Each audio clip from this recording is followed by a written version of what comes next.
La Russie, c'est la cathédrale Saint-Basile, c'est le ballet du Bolchoï, c'est les Matryoshka, c'est Tchaïkovski, Rachmaninov et Stravinsky, ou Tolstoï, Tchekhov et Dostoïevski. La Russie, c'est l'espace, mais la Russie, c'est aussi le football.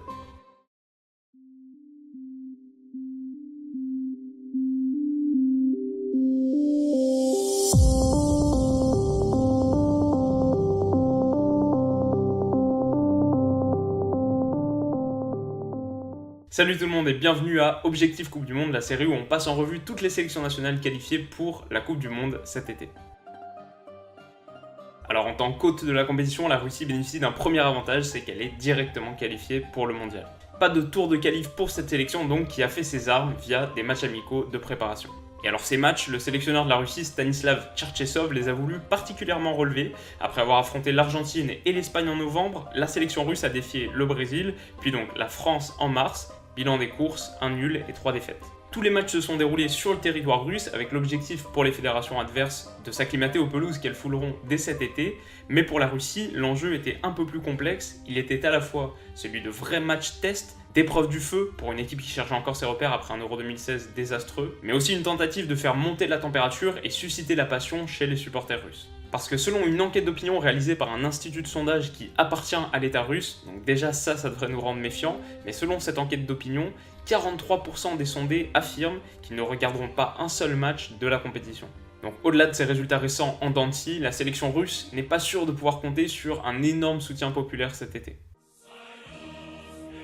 On parle histoire maintenant, et si l'histoire footballistique de la Russie moderne n'est pas glorieuse, celle de l'URSS l'était nettement plus. Vainqueurs de l'Euro 1960, les coéquipiers de l'Aviachine vont même atteindre les demi-finales de la Coupe du Monde 1966 en Angleterre, où ils chuteront face à l'Allemagne de l'Ouest de Beckenbauer, puis le Portugal de Sébio lors du match pour la 3ème place.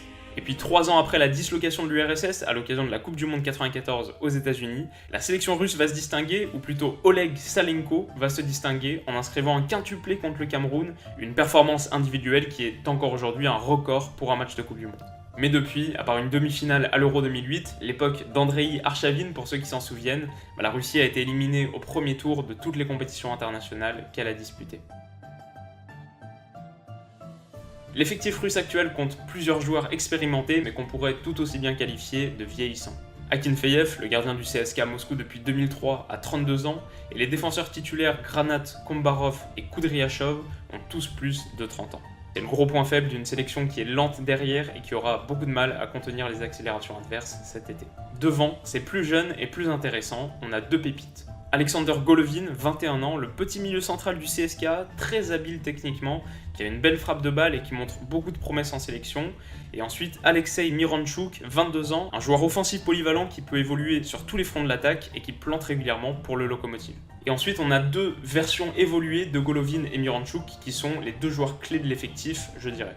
Le premier, c'est Alan Zagaev, milieu central de 27 ans. Il porte le numéro 10 de la Russie et le jeu passe souvent par lui. Il faut dire qu'avec 9 buts en 55 sélections, il est à la fois parmi les meilleurs buteurs et les joueurs les plus expérimentés. Et il faudra compter sur lui dans quelques mois. Et ensuite, on a Fyodor Smolov, un pur buteur. Il joue au Krasnodar depuis 2015 et il a marqué 51 fois en 70 apparitions. Il mesure 1m87, mais il est assez rapide. C'est de loin, de très très loin, la plus grande menace de sa sélection. Et il commence à attirer l'attention de grands clubs européens, dont le Borussia Dortmund, qui pourrait être intéressé par un transfert dès cet été. Bon, et alors, qu'est-ce qui attend la Russie ?